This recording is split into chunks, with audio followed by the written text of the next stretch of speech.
What's up, you guys? So I wanted to tell you a little story about how I crashed my 2006 Nissan 350z. I never thought I was actually going to have to make this video, and I honestly have like really no idea how to make this video. It was literally just a normal day, and I was out filming a POV video. Actually, if you guys watched my last video, we did a downhill canyon rip in the 350z, and it was actually on the way up of that hill that this accident ended up happening. And I'm here to tell the story, so I'm safe. There was nobody else involved. It was a single car accident. So at the very end of that last video, if you watch it, I was debating on taking the freeway back, and I think I'm gonna head back the freeway, which is that way, and we go down. I don't know if I'm gonna take that road back because the other side, the traffic was pretty gnarly, but I don't know, maybe we'll just do it. Maybe we'll just go back up the canyon. Maybe we'll get lucky and there will be no one in front of us. We got lucky, and there was no one in front of us, and I started ripping it up the mountain.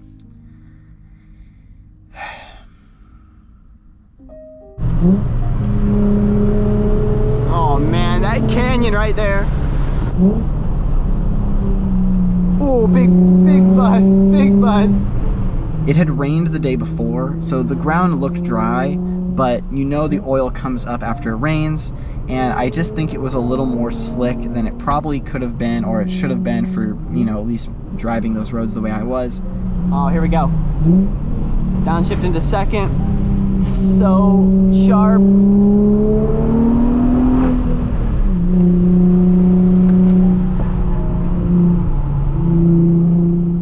I'm taking the corner, and the tires are starting to tell me, like, hey man, we're reaching the limit of traction, and you can hear it. I think one of the main reasons this happened was I'm just not familiar with that road going uphill, and I know the turn's going down, but going up, it's backwards, and I wasn't prepared. I'm gonna play it right now just so you guys can see, and I'm gonna play, you know, about a minute or two after the fact just so you can see what happened. And when I tell you that right after it happened was like the scariest, I had no idea what condition the car was in. I'm just gonna play it for you guys, and we'll talk about it after.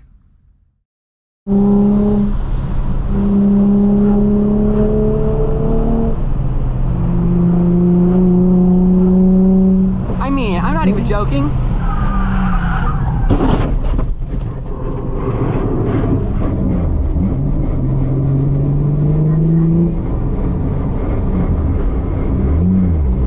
I crashed.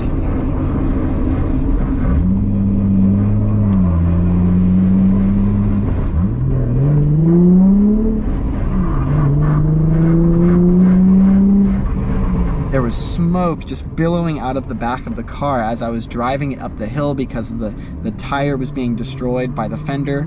I had nowhere to pull over because if you watch it, it's just a one-way road, and I was on the outside of the mountain. So I drive for about another minute and 15, maybe a minute and 30 seconds. That felt like an eternity. I was terrified, honestly. Like, that was like the scariest 2 minutes of my life, because so many things are going through your mind. Like, you're just trying to get off the road. You don't know what you're gonna do. The car is obviously undrivable. I don't know how I'm gonna tell people about this. Like, I'm thinking about, I could have gone off the side, but I'm driving it, and I'm like, there's just so many things going through my mind at that moment.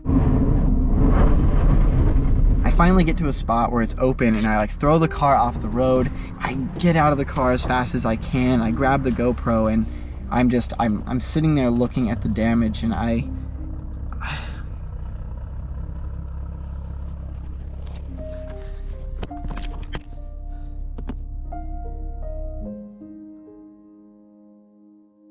seriously couldn't even believe it. Like, I was shaking. I didn't know who to call.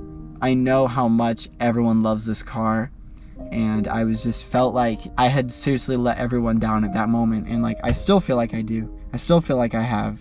It's just sad. It's just hard to watch and accept, and if you look at the other side of that guardrail, like, I really have that guardrail to thank, because I don't even want to know what would have happened. It's like a 100-foot drop. So I'm so happy I get to tell you guys the story, honestly. The damage wasn't as bad as I thought it was going to be. Honestly, I think we got really lucky. It's hard to be mad because this guardrail saved my life just now. So the damage was nowhere near as bad as I thought. Realistically, it's just the rear fender, because obviously the rear fender is part of the car. It needs to be pulled out and then bondoed and fixed. Brand new door, brand new side skirt, and brand new passenger side front fender. So what I've definitely learned from this experience is I need to drive more carefully, and I need to understand that it's not the Nürburgring, okay? I'm gonna say we got pretty lucky, even though we had to learn it the hard way. I have like no memory of that moment. Like, your mind just blocks out those scary moments. And if I didn't have this POV video, I just would have a crashed 350Z, and I would honestly, like, I wouldn't have gotten to replay it 500 times and find everything that went wrong and just really learn from my mistakes. So here's the damage.